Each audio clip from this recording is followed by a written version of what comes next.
Good morning, friends. Hope whole of you are fine. All of you are fine and doing justice to your studies. I started a new topic which is very important. That it was rights in the Indian Constitution and directive principles of the state policy.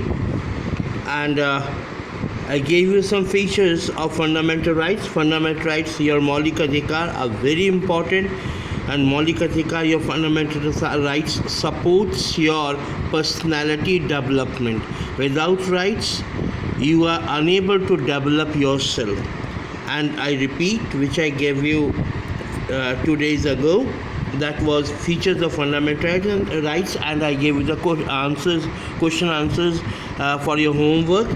Fundamental rights are the most detailed and comprehensive. Fundamental rights को बहुत अच्छे से detail किया गया है and ये बहुत comprehensive है.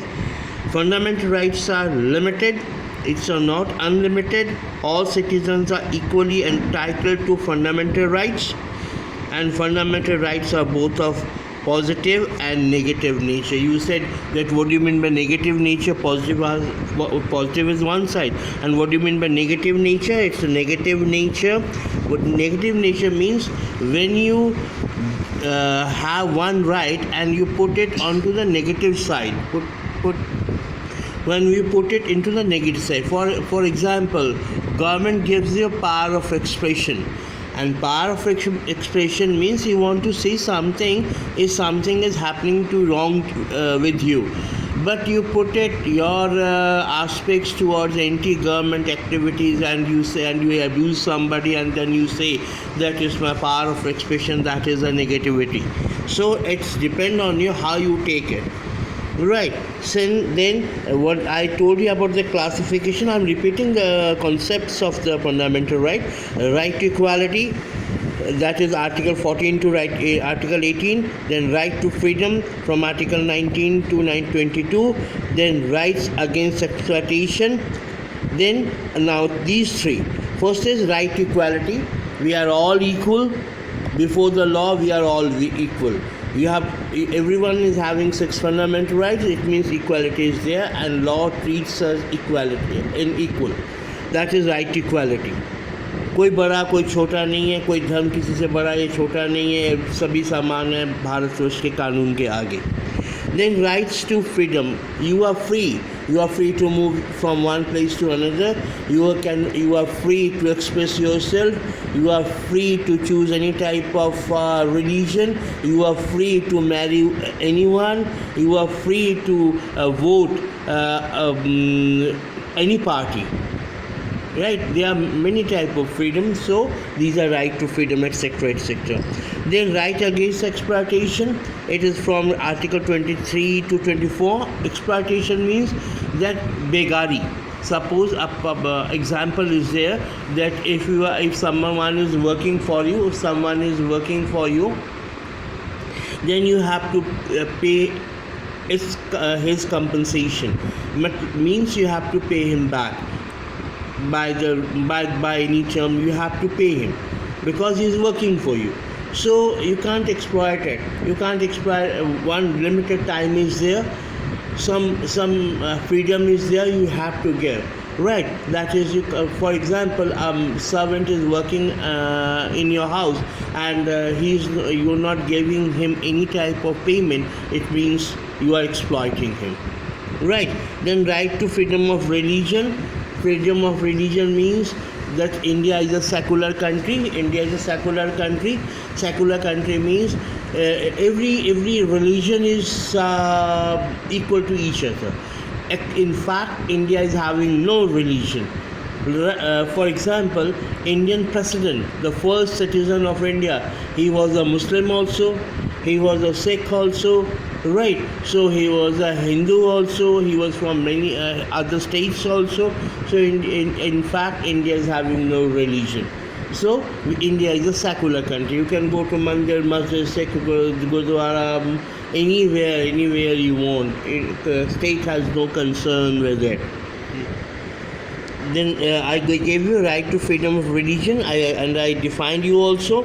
Then culture and educational rights, that is from Article 29 to 30. Culture and education right. You could be from any culture. You can develop your culture, you can enhance your culture, you can propagate your culture, whatever you want. But this culture activity should not be anti-national. It should not be anti-national. Yes, that is your culture and educational right. You can go for any type of education. You can go for any type of training. Right. So it is culture and education right. Right. Anyone can have any, and the height of education. Right. So no one is going to stop you. If your qualification is there, then you can go any type of education. Right to constitutional remedies, very important. Constitutional remedies means whenever you want some type of changes into the constitution. Look, our constitution is very old, and it is from 1950, and to now is 2020. 2020 is going on. See, many changes were there. Many are living standard and thinking aspects has been changed, and side by side our rights also are being changed, right? So there has to be some changes into the constitution, but the government cannot change in one night, right? There have to be there will be a vote, 2/3 majority, and Lok Sabha, Rajya Sabha इसको pass करेंगे, then it has to go to the president, then will become the law.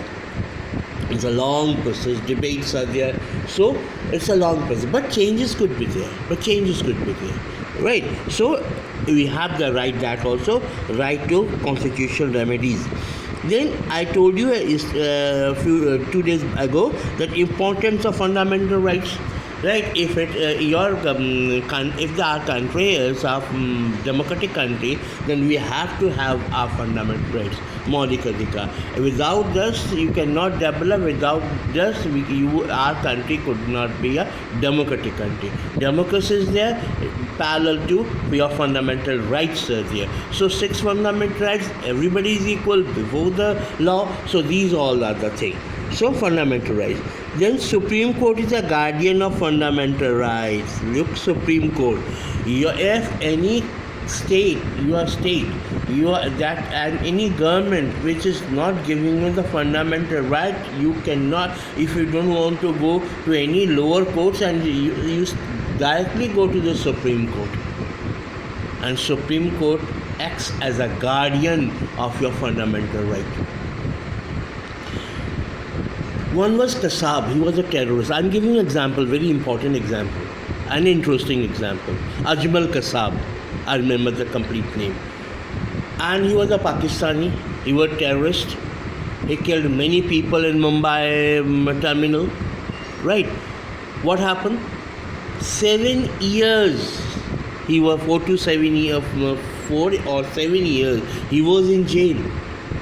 And he fought against the judgment that he has to be hanged. He was not. He was hanged. He was defeated in the court, but court gave him complete and full protection and full time so that he can save himself. To save himself, to fight against the judgment, it was his right. Indian court says it is his fundamental right. He is terrorist. It is a secondary issue. He is a human being. It's a primary issue. As a human being, he has all the right to save himself. Maybe he is a terrorist. So, court gave him the chance also. So that is a fundamental right. So I said Supreme Court is a guardian of fundamental right. Then I said a National Human Rights Commission. One is National Human Rights Commission, and I tell you that National Human Rights Commission was established in 1993. When it was established? It established in 1993. What it does? It inquires into the complaints of the violation of human rights. If some type of violation is there in human rights, then this Human Rights Commission give the notice to the concerned person or to the concerned organization.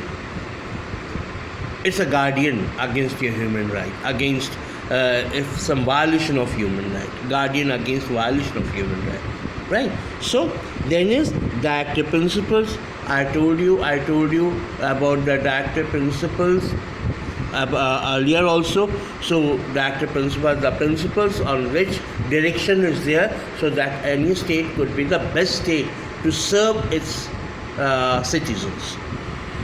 In next video. Till then, take care and good day. Thank you.